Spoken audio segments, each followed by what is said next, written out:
एक ब्रह्मांड का लघु चित्र। इसमें क्या बताया है कि ये एक ब्रह्मांड है, इसी को पिंड, अंड और ब्रह्मांड भी कहते हैं।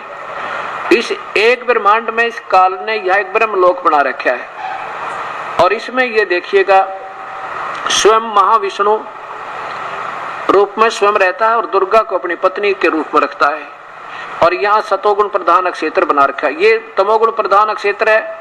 और यहाँ पर ये सदाशिव रूप में स्वयं काल रहता है और पार्वती रूप में, महापार्वती रूप में दुर्गा को रखता है।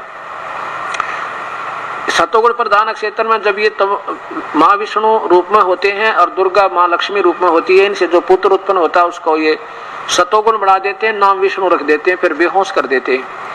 और ये तमोगुण प्रधान क्षेत्र में जब ये दोनों काल और दुर्गा रहते हैं, यहाँ पर जो पुत्र उत्पन्न होता है इस तमोगुण प्रधान क्षेत्र में, उसको तमोगुण बनाकर ये शिव नाम रख देते हैं और बेहोश कर देते हैं, छोटी सी आयु का होते ही, जब ये नादान से होते हैं। और फिर इसमें ये महाब्रह्मा रूप में ये काल होता है और आगे करा करो, और महासावित्री रूप में ये दुर्गा को रखता है, पीछे कर दुर्गा को रखता है। यहाँ जो पुत्र उत्पन्न होता है उसको ये रजोगुण बना देते हैं और नाम ब्रह्मा रख देते हैं, फिर तीनों को बेहोश कर देते हैं। अब नीचे देखो, अब यहाँ पीछे करो, पीछे देखो, ये अब ये विष्णु का लोक, इसके पुत्र विष्णु को होश में लाकर और फिर इनकी शादी करके और यहाँ छोड़ देते हैं इन दोनों को। और फिर अपने दूसरे पुत्र, पहले पुत्र ब्रह्मा को, दूसरा विष्णु, तीसरो शिव को, तीनों को एक एक और द्वीप रच कर उस ब्रह्मलोक तैनारी। और केवल इन तीन लोकों के भगवान बनाते हैं एक एक विभाग के मंत्री, पाताल लोक, पृथ्वी लोक और ये स्वर्ग लोक। ये प्रभु, ये काल यहाँ रहता है, ये महाविष्णु रूप में ये काल है। और जब ये यहाँ से हट जाता है ना, जब इनका पूरा काम हो लेता है, तो ये कहाँ चला जाता है, ये फिर अपने 21वें ब्रह्मांड में पहुंच जाता है, उसके ऊपर पहुंच जाता है। ये देखिएगा इस काल के ये 21 ब्रह्मांड है। एक ब्रह्मांड देखा था आपने, वो ये है। ऐसे 5 महाब्रह्मांडों का एक ग्रुप बनाकर एक 5 ब्रह्मांडों का एक ग्रुप बना के एक महाब्रह्मांड बनाया है। ऐसे ऐसे 4 महाब्रह्मांडों में 5 ब्रह्मांडों को रोका है। और फिर इनसे अलग जब हो जाता है ना, इनमें से अपना पूरा कार्य करके दुर्गा को छोड़ देता है इसके अपने लोक में। ये दुर्गा का यहाँ अलग लोक है, इसको यहाँ भेज देता है और ये स्वयं इससे अलग जाकर यहाँ बैठ जाता है अपने, ये है इसका असली स्थान। और यहाँ पारब्रह्म के लोक में जाने का ये जो है ये 10वां द्वार या ये 11वां द्वार है, यहाँ ये काल बैठता है। और यहाँ देखो ये 10वां द्वार है नीचे, ये है वो 10वां द्वार। ये 10वां द्वार करे ना, जितने 10वां द्वार का तो नजदीक भी नहीं है, क्योंकि ये तो एक ब्रह्मांड में बात करें। यहाँ पर यहाँ देखो नीचे, ये इनमें से किसी एक ब्रह्मांड में हम बैठे हैं जो अपनी तगड़मबाजी लगावे। इसमें 10वां द्वार, इसमें कहीं 10वां द्वार नहीं, ये 10वां द्वार ये है। इसने सब ब्रह्मांडों को रोक रखा है, यहाँ से जाना है, ये एक ब्रह्मांड भी पार नहीं कर सकते। इसके बाद हर ब्रह्मांड के बाद इसने एक और बाउंड्री बना रखी है, फिर कितना जाल फैला रखा है। ये 10वां द्वार और इसके ये 3 स्थान बना दिए। ये इधर नकली सतलोक, अलखलोक, अनामी लोक, अगमलोक इधर, और इधर ये 12 दूत नकली, जिनको कलयुग में भेज देता है महापुरुषों को, क्योंकि युगों युगों के ऋषि होते हैं। और इसकी पुण्य कमाई को भेज देता है कलयुग में संत बनाकर। ये नकली साधना करते हैं शास्त्र विरुद्ध स्वयं भी, और अन्य ना जाने कितने जीवों को और शास्त्र विरुद्ध साधना कराकर काल के मुख में भेज देते हैं। और फिर ये भी नरक में जाते हैं, इनके पुजारी भी। ये काल का जा, ये है, ये आगे जा, ये बंद है, ये लोक है। ये कबीर साहब के सच्चे नाम तक खुलेगा, ना कोई खोल नहीं सकता। यहाँ जाके ये 11वां द्वार है और वो काल यहाँ जाकर बैठ जाता है अपने, जब दुर्गा से सारे काम कर लेता है ना, तीनों पुत्रों की उत्पत्ति, फिर ये दुर्गा से अलग होकर यहाँ आ जाता है। अभी तक आपने 10 द्वार सुने थे, हमने जाना 12वें द्वार में, 12 मद मैल बठ बोरे बोर न दे धरे रे।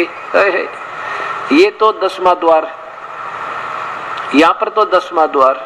इस काल के जो 20 ब्रह्मांड कर रखे, ये 10वां, ये 11वां। ये परब्रह्म के लोक में प्रवेश करेंगे ना, यहाँ से काल के लोक, ये 11वां द्वार है। और यहाँ पर काल बैठा है, इसके सिर पर पैर रख के कबीर साहब की रजाते हैं, सतनाम के जात के यहाँ जाएगा। ये 12वां द्वार। और 12 के बाद ये परमात्मा के दरबार में पहुंच जाते हैं। द्वादश मद मैल बठ बोरे बोहर न दे धरे रे। बार में द्वार के बाद है वो वास्तविक स्थान सतलोक जहाँ फिर जन्म नहीं होता। बहुर ना दे धरे रे।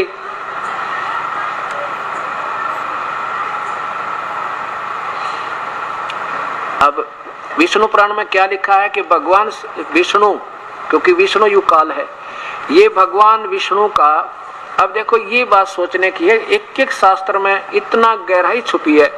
15वें अध्याय का आप 16 और 17 श्लोक एक बार फिर देखो, इससे लिंक बहुत गजब का बनेगा इसका।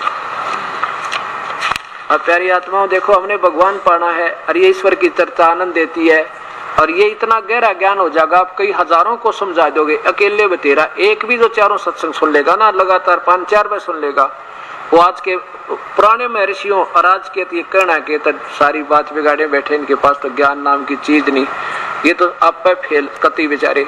देखिए गीता जी और इसके अध्याय नंबर 15 का श्लोक नंबर 16।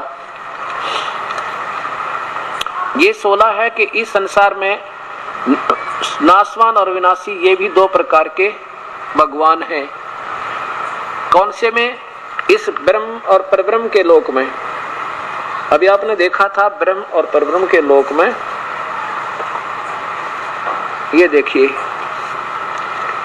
ये तो ब्रह्म का लोक, ये काल का, ये परब्रह्म का। इन दोनों भगवानों के लोकों में ये क्षर पुरुष है। गीता जी के 4थे अध्याय के 5वें श्लोक में कहता है, तेरे मेरे अर्जुन बहुत जन्म बोलिए, क्योंकि ये 1000 युग के बाद इनका युग बहुत लंबा चौड़ा होता है।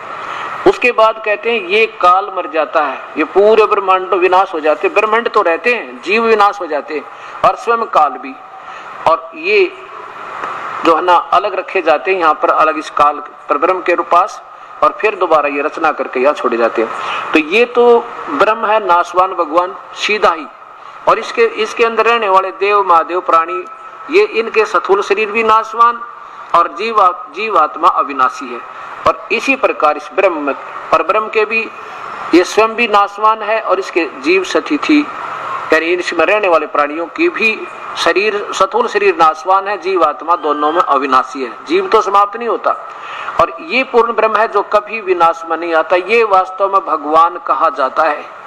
ये वास्तव में अविनाशी स्थल है और अविनाशी भगवान है, या रहने वाली आत्मा भी अविनाशी है। अब देखो, जैसे एक स्टील का कप हो, फिर देखिएगा क्योंकि ये 100 बार सुनाएंगे ये ज्ञान, जब याद बढ़िया होगा। जैसे एक तो स्टील का कप यानी चीनी का कप हो, सफेद सफेद चाय पीने का, ये तो सर्वपुरुष यानी काल भगवान समझो, ज्योति निरंतर, और इसके लोक, इसकी सती थी इसके जीवों की, पड़ते टूटे सीधा नाशवान दिखे। और एक स्टील का कप हो, स्टील का कप इसकी तुलना में, चीनी वाले की तुलना में, मिट्टी वाले की तुलना में गुणा सुथाई, क्योंकि उसका बहुत देर तो विनाश होगा, इसलिए इसको सथाई कहा है। लेकिन होगा विनाश, जंग लगेगा, मिट्टी बनेगा, अवश्य बनेगा, लेकिन समय बहुत लग। ऐसे ही इस ब्रह्म के और परब्रह्म के सतिथि उनके जीवों की शरीरों में इतना अंतर तो है, लेकिन फिर भी दोनों वास्तव में अविनाशी तो तीसरा भगवान है, और वही सबका पालन पोषण करने वाला जड़ रूपी भगवान मूल है, और वही से सबको खुराक चलती है, उसको भगवान कहते हैं। अब देखो कितना निर्मल ज्ञान आपको पवित्र शास्त्र गीता जी के साथ और इसका विष्णु पुराण का कितना बढ़िया मेल होगा। अध्याय नंबर 15 का श्लोक नंबर ये 16। इस संसार में नाशवान और अविनाशी भी 2 प्रकार के भगवान हैं। पुरुष माने प्रभु लिखना था, भगवान है। और इसी प्रकार इन्हीं के दोनों के लोकों में सभी प्राणियों का स्थूल शरीर तो नाशवान है और जीवात्मा अविनाशी कहा जाता है। अब तीसरे 17वें में देखो, ऊपर संस्कार देखे बात बनेगी कि है उत्तम पुरुष है तू अन्य। वास्तव में सर्वोत्तम भगवान, अच्छा भगवान यानी सही परमात्मा तो इन दोनों से भी अन्य है, और परमात्मा इति उदाहरत है, जिसे भगवान कह सकते हैं, जिसे परमात्मा कहा जा सकता है, जो वास्तव में भगवान परमात्मा है। परमात्मा की अभी बताऊंगा व्याख्या आपको। और फिर क्या है कि वही ये लोक तरमय अविषय विभर्ति अवय ईश्वर है, वही तीनों लोकों में प्रवेश करके और सबका पालन पोषण करता, वो अविनाशी परमेश्वर परमात्मा, वो परमात्मा है। इसको कहते हैं ना, उत्तम पुरुष है तो अन्य परमात्मा इति उदाहरते, जिस